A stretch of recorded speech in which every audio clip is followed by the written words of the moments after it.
Hi everybody, and welcome back to Spooky Story Tuesdays. I'll wait for people to hop on for just a minute, and then we'll get going. Show off my snake in the meantime, not my arm. There we go. This is Mr. Miles Davis, of course, named after the famed jazz musician who was, of course, born in Alton, Illinois. Hi, Dev. Welcome. This is Miles. He's a corn snake. He's named after Miles Davis. And Miles Davis was born in Alton, Illinois. So there's a little fun fact for the day. Hi, Joseph. We'll wait for more than 2 people, and then I will get started. Yay! Thank you for tuning in. I guess tuning in is the right word. All right. How's quarantine going? How's the apocalypse for everyone?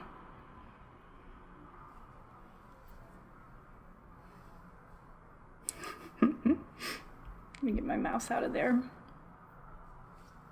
Whoops. I still can't figure out how to use the camera. Hello. Miles says, what's up? All right. So, I don't want to wait too long because I don't want to bore you guys to death either. So, I think I will get started.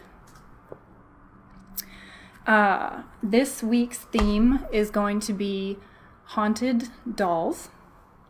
Everybody's favorite. Oh, thanks, Dev. I know.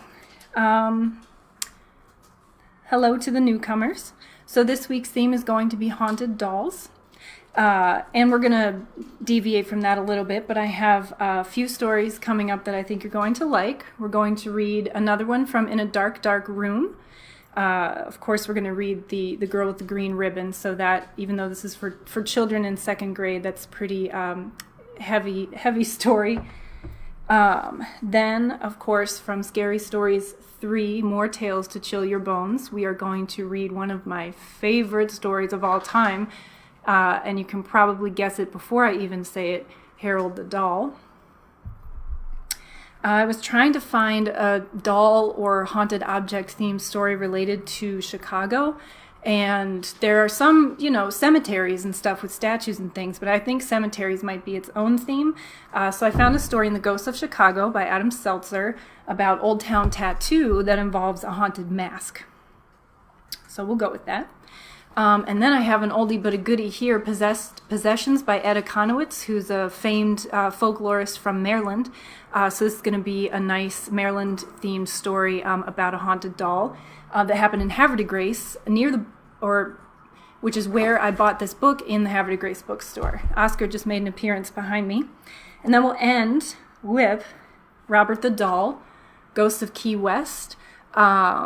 It was on my bucket list to go to Key West and actually see the doll and, of course, go to Key West. But I got to do that 2 years ago and see Robert the Doll in person. And, of course, he's legendary. And that should be on everybody's bucket list if you are an enthusiast. So, hi, Canaret. I see that you made it. This is Miles. He's our special guest this week. For everybody who hasn't heard it 5 times already, and then I swear I'm going to put him away. Miles is a corn snake. He named after Miles Davis, who was born in Illinois in Alton. So that's a little fun fact for the day. All right. Johnny P., my faithful assistant. I'm like Joe Exotic, and this is my husband, Dylan. Everybody who's watching Tiger King right now. All right. No tigers, just snakes. All right. Without further ado, let's get to it. In a Dark, Dark Room.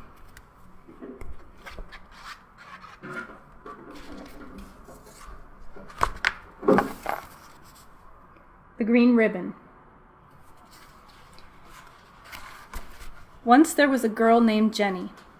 She was like all the other girls, except for one thing. She always wore a green ribbon around her neck. There was a boy named Alfred in her class. Alfred liked Jenny, and Jenny liked Alfred. They got married. Jenny's going to tell him about the ribbon when the right time comes. Years passed. Alfred and Jenny grew old. One day, Jenny became very sick. The doctor told her she was dying. Jenny called Alfred to her side.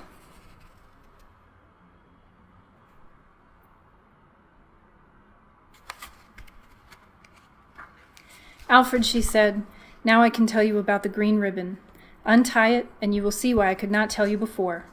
Slowly and carefully, Alfred untied the ribbon, and Jenny's head fell off.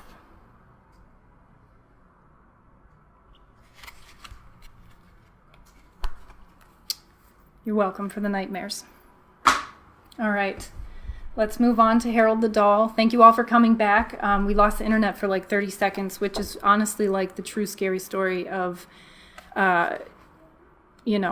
being in quarantine times. So thank you all for jumping back in. We're moving on to Harold, featured in Scary Stories 3. All right, I'll start by showing you this bomb illustration. Ooh. Ooh. Harold coming closer. All right. When it got hot in the valley, Thomas and Alfred drew their cows up to a cool green pasture in the mountains to graze. Usually they stayed there with the cows for 2 months. Then they brought them down to the valley again. The work was easy enough, but it was boring. All day the 2 men tended their cows. At night they went back to the tiny hut where they lived. They ate supper and worked in the garden and went to sleep. It was always the same. Then Thomas had an idea that changed everything. Let's make a doll the size of a man, he said. It would be fun to make, and we could put it in the garden to scare away the birds. It should look like Harold, Alfred said. Harold was a farmer they both hated.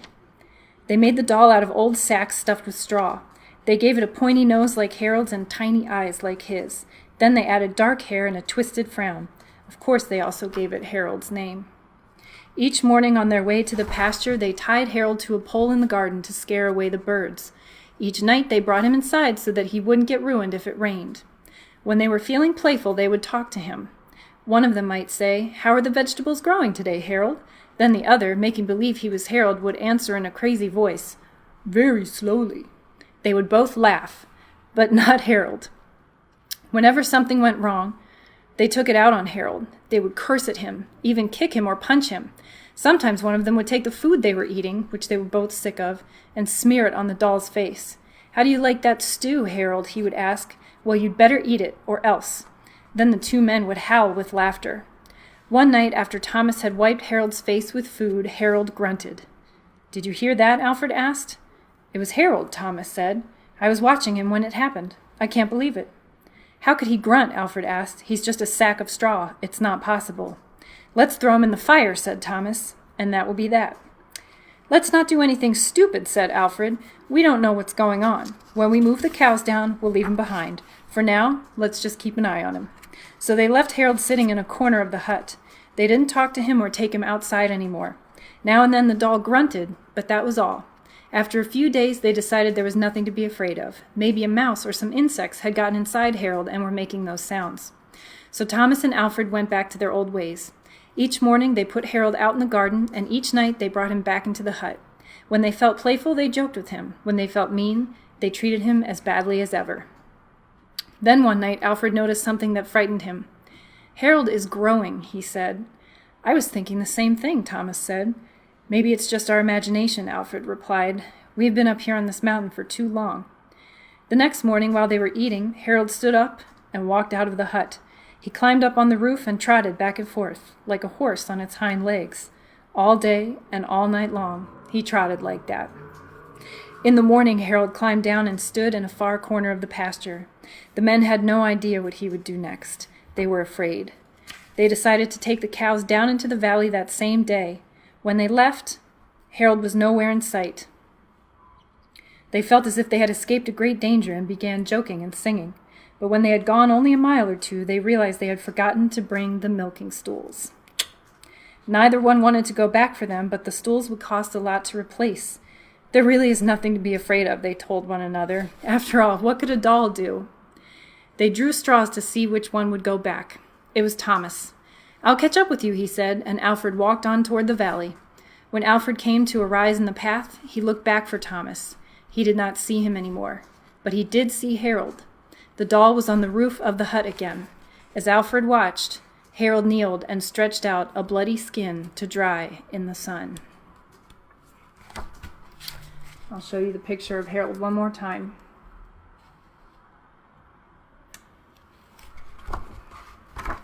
So you're welcome for those nightmares too. All right. Now let's do a bit of a Chicago-themed story. Again, I had looked for something that would be doll-related. I found some, of course, there are some great stories about statues and cemeteries and things like that, but cemeteries might be their own theme for a future scary, spooky stories night. So I'm going to read from Adam Seltzer's book, The Ghosts of Chicago, about Old Town Tattoo, where there's a haunted mask. All right. I must admit that I rolled my eyes when first told that I'd be running an investigation of a tattoo parlor. The fact that it had once been a funeral home didn't convince me. After all, we usually expect ghosts to haunt the places where they died. Who dies in a funeral parlor? But upon stepping into what was then known as Odin Tattoo, I could see right away that the place was awesome. Despite all the modern touches, the plasterwork, the woodwork, and the stained glass all still gave it a distinctly funeral parlor vibe, as did the gravestone in the fireplace. When the tattoo people moved in, they found the gravestone in the attic. It made them nervous knowing the thing was up there, so they moved it down to the fireplace. Even if the building wasn't haunted, it was going to be a cool place to explore. The staff had lots of stories about ghostly goings-on there. They told us about a mask that often fell from the wall, no matter how well it had been fastened, about shelves dropped of their own accord, and of ashtrays flying across the room and landing upside down without disturbing an ash. Others had vague stories about feeling as though they saw someone out of the corner of their eye, and one, presumably a Scooby-Doo fan like me, told us stories about hearing a ghost in the basement going, woo. A couple of employees told us stories of the ghost of a little girl that they'd heard, or at least felt, in the front lobby, though no one claimed to have seen her. The speculation here was that it was not the ghost of a girl who died here, but a psychic imprint implanted on the environment by a girl who had accidentally been left behind after a funeral and was scared out of her wits.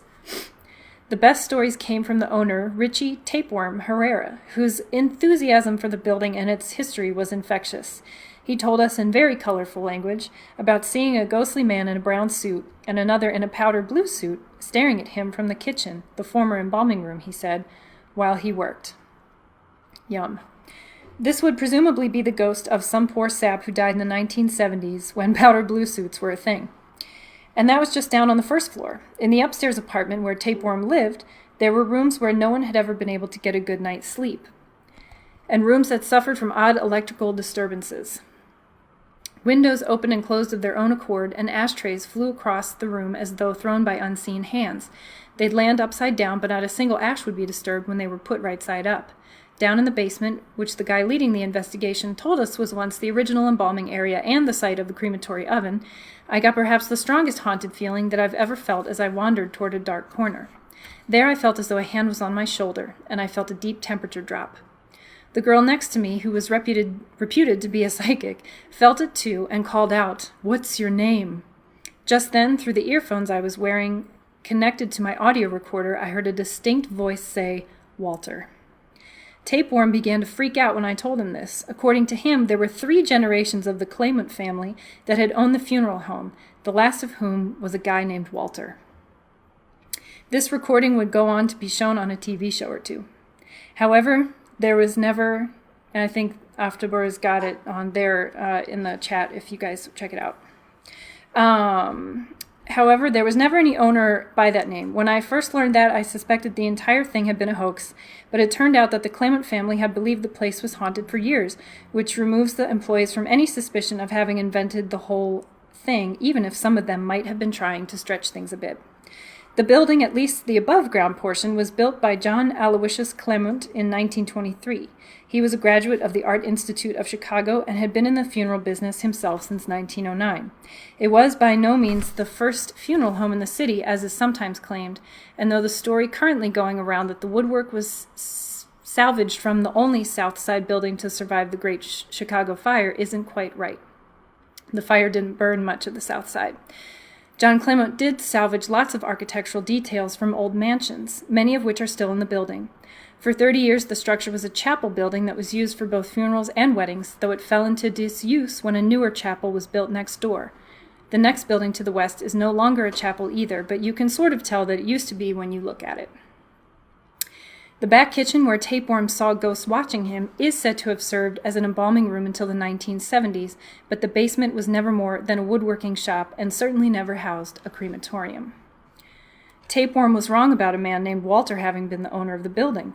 The only owners on record were John A. Clement and John F. Clement. Assuming he hadn't hidden someone behind a wall to shout out the name, exactly who the Walter on the recording would have been is sort of an open question. One interview I conducted with a man associated with the building told me that Tapeworm was actually thinking of another guy named Walter who had lived there once, one who wasn't dead yet. In interviews with the Clement family, the team from the TV show Ghost Lab established that there was a Walter in the family, Walter Lurding, a relative of an in-law of the family. The way the story was told to me, Walter didn't have a suit in which to be buried when he died in the late 1960s, so the family provided one, a brown one. According to the person who first told me the story, during Walter's funeral, a man in a powder blue suit crashed his car into the funeral home and died. Obituaries confirm that Walter Lurding was a relative whose funeral was held at the building where the tattoo parlor is now, but if the car wreck happened, it somehow didn't make the papers. And here's a picture of the mask that was known to fly off the wall. Some people find it inexplicably terrifying. I'll let you decide. Hi everybody, all our newcomers. Thanks for joining. Stories of the building being haunted were already old by the time the tattoo parlor moved in. And even though the circulating stories are a mix of fact and fiction, the place only seems to be getting more haunted as time goes by.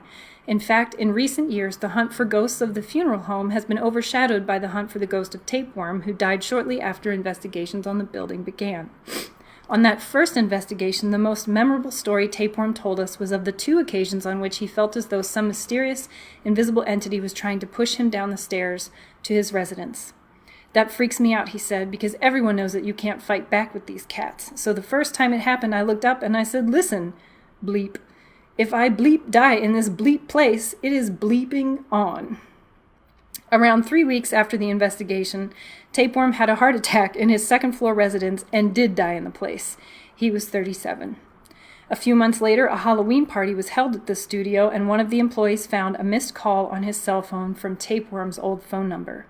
Employees now report that only people who were friends of Tapeworm in life can get the equipment at his tattoo station to work, and they told me many times that the ghostly activity there seemed to quiet down when they played music Tapeworm liked, which was metal, and that it increased when they played music he hated, techno. Since his death, I've occasionally been known to say that if there ever was a ghost I truly believed in, it was the ghost of Tapeworm. Many times when I was back in the basement, I felt as though someone was flicking my ears or pulling my hair, just the way that guys like Tapeworm would pick on a nerd like me. Once I took a picture of a back wall, and the flash illuminated a silhouette that shouldn't have been there, but which sure looked like Tapeworm to me. All right.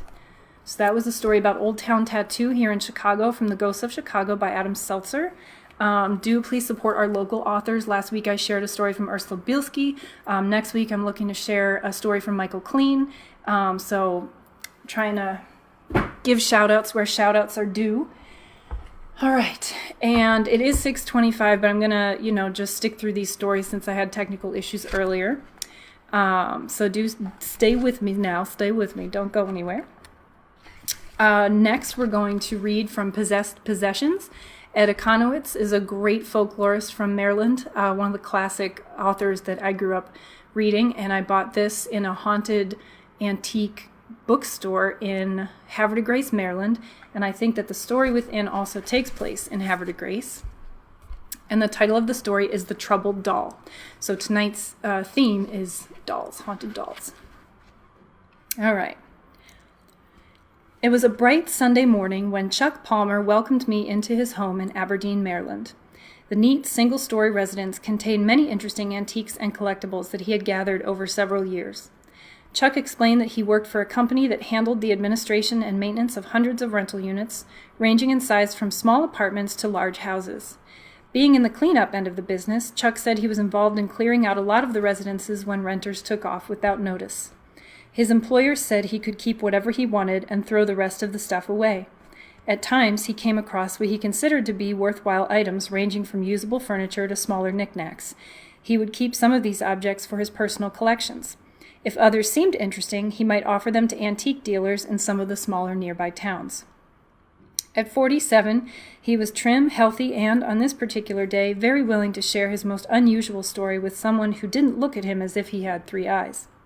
The subject of our conversation was a doll. The doll is the way he referred to it.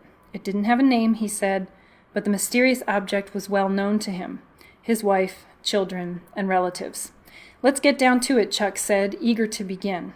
A cigarette in his hand, he was sitting on a tall stool near his kitchen counter.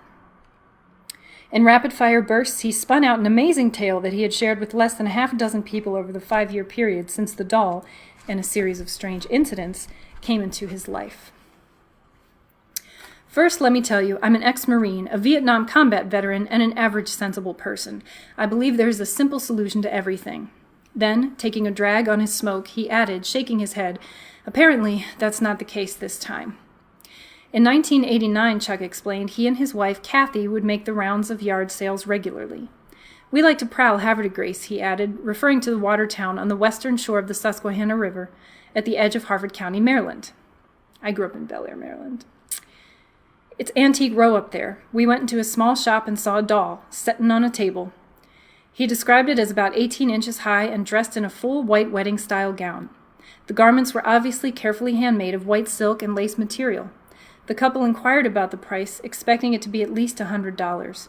When she said $10, Chuck recalled, I said to myself, "My God, there's more than that much in the silk of the dress." Kathy bought it right away. She couldn't believe the price. When they got the doll home, they saw that its feet had been nailed into a small block of wood, which had been wrapped in the same white material as the dress. Kathy was pleased with her bargain and placed the doll on top of the television set. Chuck said she considered it a centerpiece in the living room of their single-family frame house that had been built in the 1930s. A few days later, Chuck said, thinking back to when the activity started, our 14-year-old daughter, Susan, said she thought the doll's eyes were following her when she walked around the room. Taking another puff from his cigarette and shaking his head, Chuck smiled. "I remember that I went up to it, looked at it real close. The way the eyes were set, they looked like glass. I figured it could appear to be that way, but I also knew kids with their imaginations, so I never paid much attention to it." Later, when Susan got home from school, and only she and her brother were in the house, she said she would hear the sound of someone roller skating in the hallway. "I passed that off too," said Chuck, "but then our son, Ricky, who was about 9, said he heard the skates, and he also saw the doorknobs turning, all by themselves. I still didn't realize what was happening." A few weeks later, Kathy tried to set the doll on the bed, but it kept falling over. She asked Chuck to remove the block of wood from the doll's feet. "I tell you, thinking back on it now," he said, "I didn't feel right about taking that block of wood off, but the doll seemed to fit in there real nice, sat real comfortable on the bed." It was in the evening a few nights later when Chuck was walking down the hallway toward the bedroom and saw the doorknob turning on the door to the room that held the doll. "This is ridiculous," I remember saying to myself. "I'm looking for a simple, common-sense cause." I opened the door, and there was no one there, only the doll sitting on the center of the bed. After that small, unexplained appetizer, Chuck was confronted with the main course attention grabber. Kathy's mother was visiting one weekend. It was a Saturday night, about 10 o'clock, and Chuck told the 2 women who were talking in the kitchen that he was going to turn in for the evening. As was the couple's custom, he took the doll from her spot on the bed and placed it in a corner of the room. Now, I'm sure not more than 1 minute had passed, maybe not even that long, Chuck stressed. I had just put my head on the pillow when I heard a rustling noise. I thought it was a mouse. I turned to see a little girl. I had to raise my body to get a good look. And it was a little girl, about 5 years old. She had blonde hair, parted completely in the middle, and cut high in the front and back. She was settin' in the corner, only 10 feet away, and there was a light, more like a glow, but she looked fleshy, like she was real. She was there for a few seconds, just settin' there, rockin' with the doll. Chuck said he grabbed his clothes and got dressed on the run. I shot out of that door. Damn right I did. I got into the kitchen and told them I saw a little girl back there. When we got into the room, she made a liar out of me. There was nothing but the doll, and they didn't believe me. I tell you, when I went back in there later, I turned the light on, and I remember telling Kathy I don't think we should have taken that block of wood off the doll. After that, Chuck said he and Kathy started looking at all the things they had brought into the house, trying to see if there was something, other than the doll, that might be the cause of the procession of strange events. After a few weeks, they couldn't isolate the cause, but during that time, they did sell a lot of the stuff. But for some reason, they did not sell the doll. The obvious question was asked, why not? Chuck just shook his head and softly said, I don't know. Eventually, they moved to a different house nearby. The doll took up its usual place on the center of the bed. Toby, a Dalmatian about 10 years old, had its favorite place under the bed. Chuck noticed that as long as the doll was in the bedroom, Toby would never enter the room. We tried to coax it, but it wouldn't come in, Chuck recalled. Then the roller skates started again. But this time, I'm not going to say they were imagining anything, not after what I'd seen. It was about 8 in the evening, and Kathy was standing in front of a mirror, getting dressed and putting on a pair of earrings. To her right side, about 5 feet away, a wind-up baby swing was in a collapsed state and leaning against an overstuffed chair. Behind the swing and on the cushion of the chair sat the doll. The swing was angled, pointing away from Kathy and toward the chair and the face of the doll. Chuck, who was walking down the hallway toward the bedroom, could see Kathy directly through the open door. To his shock and Kathy's, the swing flew up and slammed into his wife's side, hitting her hard enough to leave a black bruise. It left the chair. It just got up on its own legs and hit her in the side, Chuck said, still amazed at what he saw several years ago. There was no way a baby swing, lying against a chair, could get up and fly 5 feet in the air and leave a bruise. It's impossible. Kathy said, that damn doll is jealous. It doesn't want another woman in the house. I want that thing out of here. Chuck recalled his reply. I'm not taking it out of the house tonight because it's dark. So he compromised by putting the doll temporarily inside a large, empty, dome-topped trunk that stood at the foot of the bed. He then locked the top.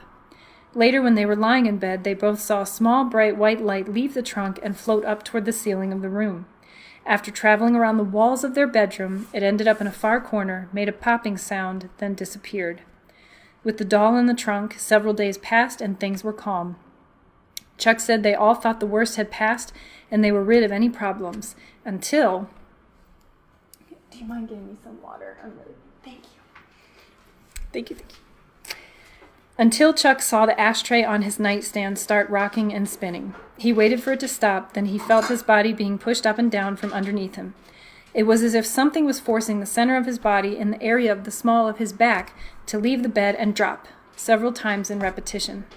Hellfire, it's after midnight and I'm 160 pounds and I'm going up and down in the bed. Something was pushing me up and down. Now I do have to tell you, it felt relaxing. Thank you so much. Everybody say hi to Jonathan.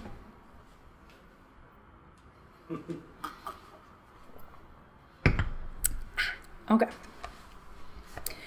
There was nobody under the bed. I knew that, but I looked anyway. That did it for me. When daylight came, I said, that doll is out of here. I took it out of the trunk, put her in a green plastic garbage bag, and took her to Tim, our son's house. Chuck said he left the doll at his boys and didn't have any problems for 6 months. Like others in the family, Tim was fully aware of his parents' haunted doll situation. One evening, while looking at the doll that was still at his place, Tim, who was 6 feet tall and 190 pounds, asked his father what he was going to do with the troublemaker. I told him, I guess I'm going to get rid of it, Chuck said, and the lights flashed on and off like somebody was saying no. There was no power failure outside. We looked. We both stared at each other and tried to ignore it. Then Tim said, Are you sure you should get rid of it? The lights went out completely. We both went through the door, and he was out of the house before I was. That was 4 years ago, and since then she's been out in the shed in a green leaf bag, and I ain't had a problem. It only seems to occur when it's in a house. Chuck walked into his yard and opened the shed door. He pulled out a large, dark plastic bag. He explained that he had gone out back the day before to make sure it was there for me to see when I arrived. I was afraid to get rid of it after the lights, he said. Obviously unsure of what to do, he said, I figured I would leave it where it was until I decide what to do with it. My son, he doesn't want it, and Kathy doesn't want it. Spreading open the bag, he revealed the feared object. The inside of the green plastic bag was filled with white material. Chuck grabbed the doll by the feet and pulled it out into the sunlight, its first encounter in 4 years with a world beyond lawnmowers, old furniture, and storage supplies. Surprisingly, it wasn't a delicate porcelain antique. Rather, it was like an oversized Barbie. But its hair was short and dark brown with patches of a lighter color as if it had been frosted in sections. It's a modern doll, he said, as if he was reading my mind. That's what makes it so peculiar. She sort of looks like a Barbie to me. It was the eyes, however, that pulled one's attention. They were almost real, dark blue, with heavy blue eyeshadow all around them. The lashes were long, almost lifelike. One could understand how the children thought it might be staring at them, watching as they passed. The dress was made of white silk, lots of it, certainly a wedding dress of formal attire, and the top from the waist to the neck was white lace. Underneath the mass of material, it wore only one yellow shoe, the other lost long ago.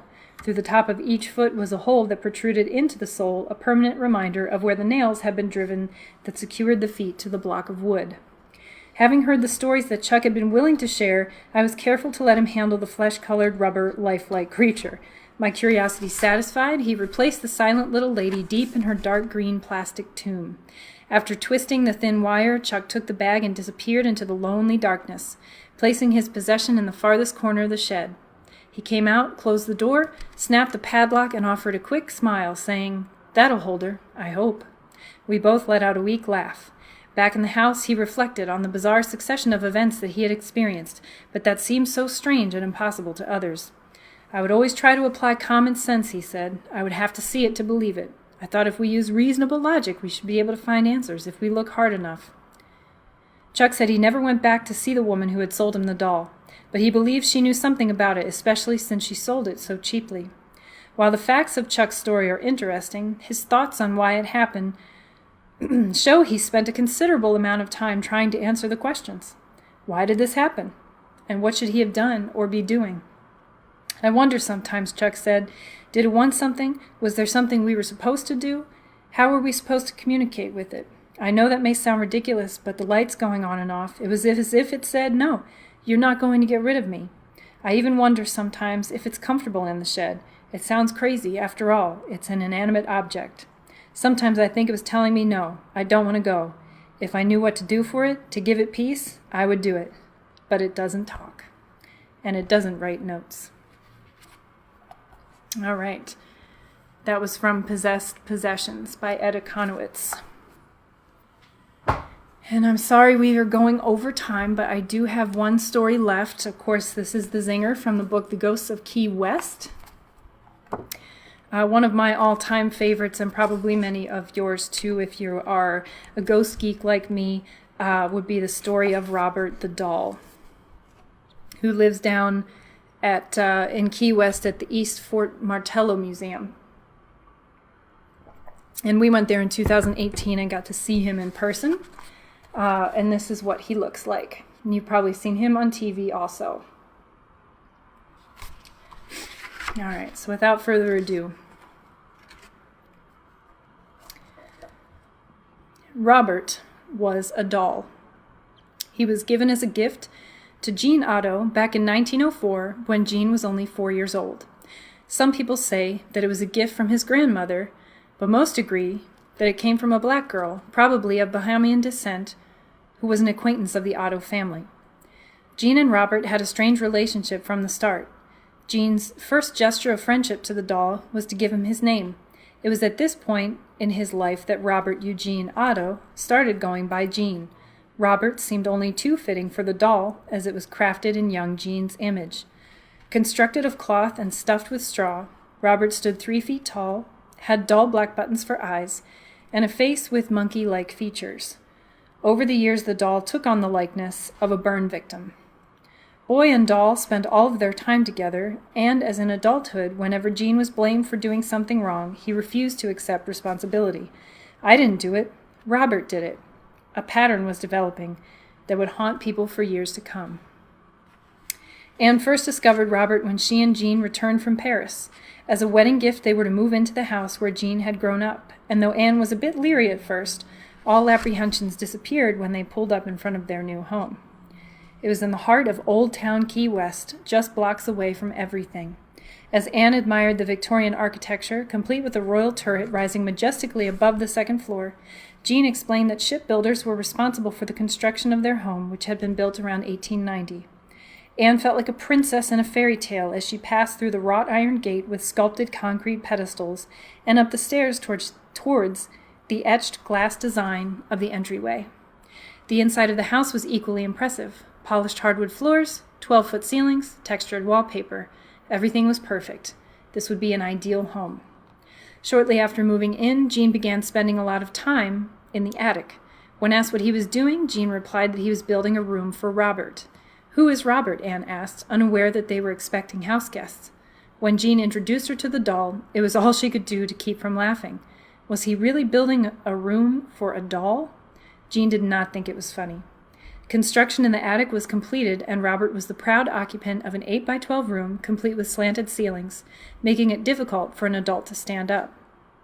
Though the attic itself was much larger, Jean thought the size would be best for Robert, and to ensure his comfort, Jean furnished the room with scale-sized furniture and provided Robert with a wardrobe of clothing, much like the ones he had worn as a child.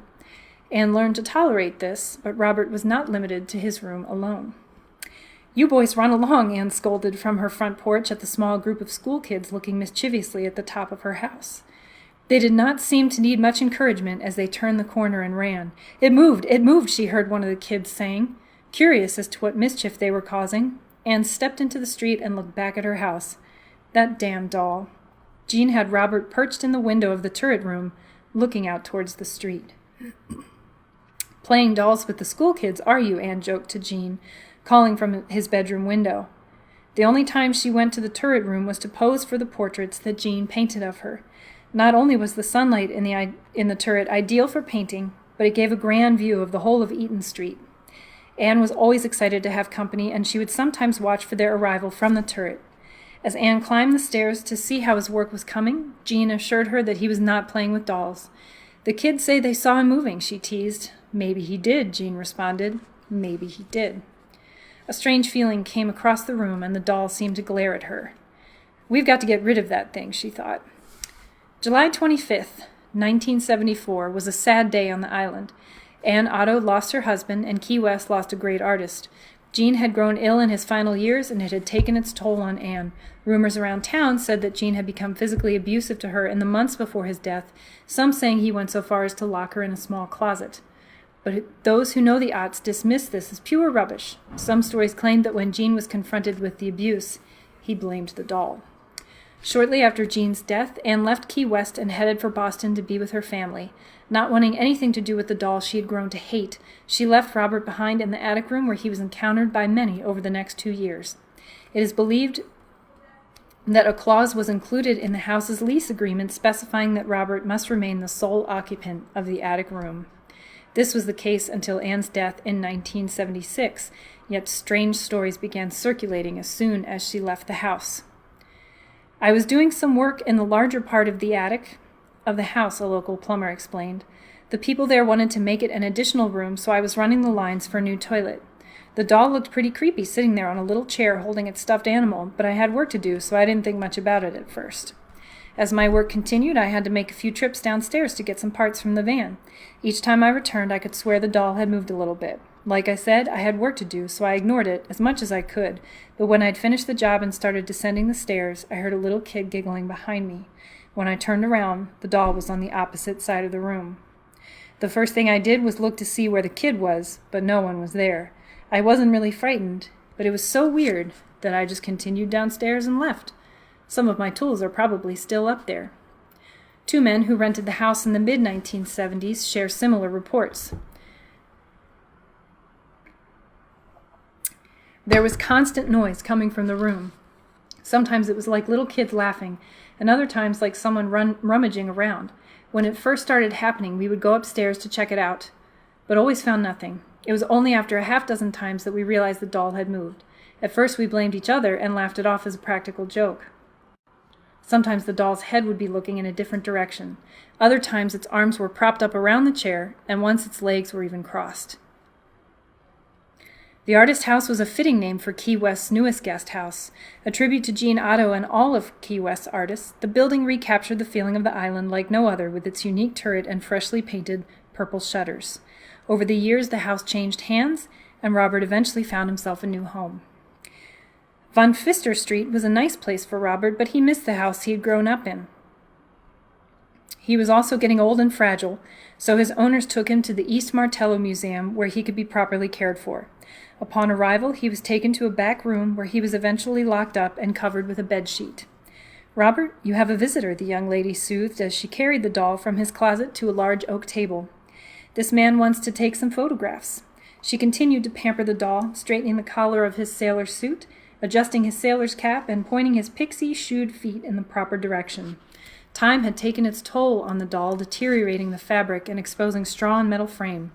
The white of his costume had yellowed. Somewhere along the way he had even lost an ear. But that did not stop Eileen from speaking to him. "Do you always talk to the doll like that?" David asked.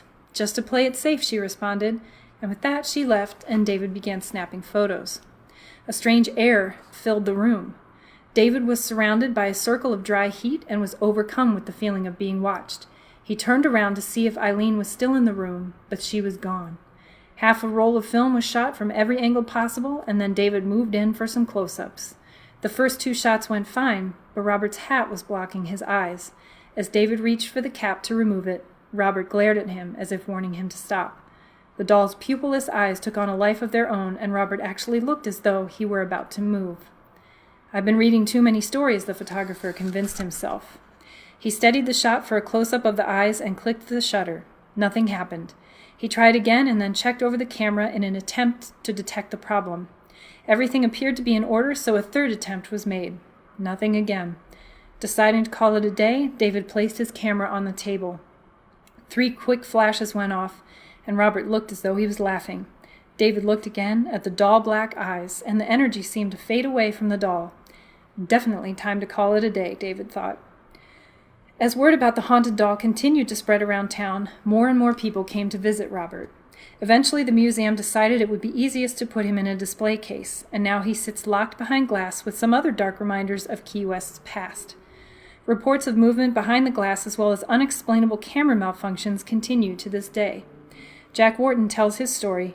"My friend and I heard about the doll, and I was fascinated. I've had personal experiences with ghosts in the past, so I was anxious to go to the museum, but Frank was a complete skeptic. For the entire ride over, he kept repeating how silly this was. When the troll stopped in front of the museum, we headed in, and when the trolley... I've been reading too many stories. When the trolley stopped in front of the museum, we headed in and went straight to see Robert. I wanted to take some photos. Frank wanted to joke around. 'Hey, Big Ear, is that your girlfriend in the case next to you?' Frank taunted, referring to another stuffed doll nearby. I told him to stop messing around, but he continued. I tried to snap a photo of Robert, but my camera wouldn't work. Though I had just replaced the battery before coming to Key West, the red light indicated it was dead. Frank had a few pictures left on his roll, so he volunteered to take some shots for me." As the flash went off, a strange sound came from Frank's camera. The film had jammed, and his entire roll of Key West photos was destroyed in the process of unjamming it. No sooner had this happened than my camera started working again. Frank blamed it on dumb luck, but I thought it was Robert.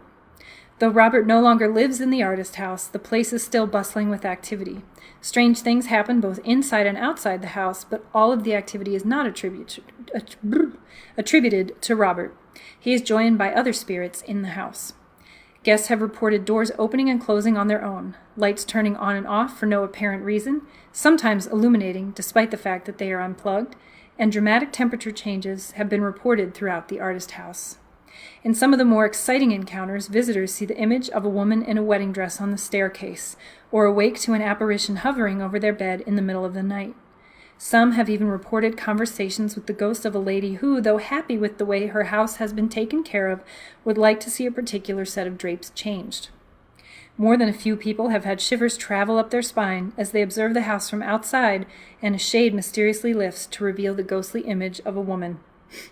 Though some believe Robert's spirit has returned to, or possibly never left the artist house, they all seem to agree that his energy is confined to that attic room. It is said that when Anne Otto died, her spirit returned to protect the house and all guests from harm. It is her ghost that watches from the window of the turret to see who is arriving, just as she had in her mortal life. Many theories exist as to why Robert behaves the way he does. Some attribute it to an ancient curse, and some believe Jean's ghost has returned to the doll he so loved. Some call it voodoo. Robert is not the first case of an inanimate object to take on a personality, and he is probably not the last. Though we may never know all of the answers surrounding these bizarre circumstances, Robert will always serve as a reminder. Beware of the objects you possess, or one day they may end up possessing you. So that is about Robert the doll from the Ghosts of Key West. this same author, David L. Sloan, also wrote a book entirely dedicated to Robert, and I have it right here, called, conveniently, Robert the Doll. So if you're interested, he goes into the full history of the autos and the actual history of the doll and how it was made. He did a lot of research. So we went over time, but this concludes this week's Spooky Story Tuesdays. We had some technical issues and had to try again and everything, but thank you all for hanging in there and for joining me.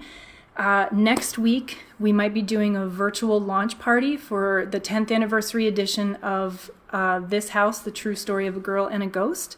I will, of course, post about that and let everybody know if that's what's going to happen. I'll be reading from the book. I'll show some objects from the house. We'll do some other haunted house stories. I'll do a Q&A, and then anybody who attends and makes a comment in the comments section will be entered to win a free signed copy of the book. So if that doesn't happen next Tuesday, it'll probably happen the Tuesday after. So just stay tuned for what next week's theme will be. And I will also take any story requests and things like that if you have any. So again, I will post and keep everybody posted about it. But thank you for joining me tonight for Spooky Story Tuesdays, and I'll see you again next Tuesday at 6 p.m. Central Time. Thanks, everyone. Bye.